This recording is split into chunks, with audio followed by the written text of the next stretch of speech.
ਹਾਂ ਬੱਚਾ ਕਿਵੇਂ ਆਇਆ? ਬਾਬਾ ਜੀ ਮੈਂ ਬਹੁਤ ਪਰੇਸ਼ਾਨ ਆ ਜੀ।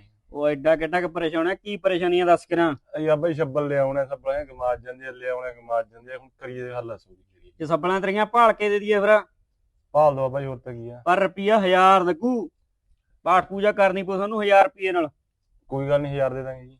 ਬਸ ਫਿਰ ਐਂ ਕਰੀ, ਜਿਹੜਾ ਆਪਣੇ ਚੋਏ ਕੋਲੇ ਬੋਰਡ ਹੈ ਨਾ ਤੁਸੀਂ ਪਹਿਲਾਂ 1000 ਰੁਪਏ ਚੱਕੋ ਜੀ, ਆਪਣੇ ਕਰੋ ਇਹ ਪਾਠ ਪੂਜਾ ਤਾਂ ਜ਼ਰੂਰੀ। ਕਰ ਦਾਂਗੇ, ਕੋਈ ਚੱਕਰ ਨਹੀਂ। ਕੱਲ ਨੂੰ 12 ਵਜੇ ਠੀਕ ਆ ਬਾਈ। ਆਪਣੇ ਬੋਰਡ ਦੇ ਕੋਲੋਂ ਠੀਕ ਹੈ ਜੀ। 2 ਸੱਬਲਾਂ ਚੱਕ ਲਈ, ਤੂੰ ਇੱਕ ਨੂੰ ਕਹਿਣਾ। 2 ਜੀ? 2 ਚੱਕ ਲਈ, ਉੱਥੋਂ ਜਾ ਭੱਜ। ਠੀਕ ਹੈ ਜੀ, ਤੇਰੇ ਧੰਨਵਾਦ। ਪਾਰ ਨੇ ਤੇਰੇ। ਬਾਬਾ ਆ ਕੀ ਪੰਗਾ ਕਰਤਾ ਤੈਂ। ਉਹ ਇਹੀ ਤਾਂ ਤੈਨੂੰ ਪਤਾ ਨਹੀਂ। ਹੁਣ ਸੱਬਲਾਂ ਕਿੱਥੋਂ ਦੇਂਗਾ ਤੂੰ? ਕਿ ਡੇਰੇ ਡੂਰੇ ਚ ਲੁਕੋ ਰੱਖੀਆਂ ਨੇ?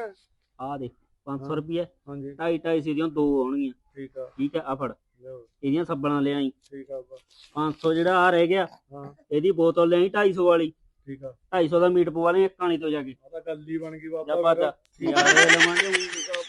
ਮੇਰੇ ਨਾਲ ਰਹੇਗਾ, ਨਜ਼ਾਰੇ ਹੀ ਰਹੇਗਾ। ਹਾਂ।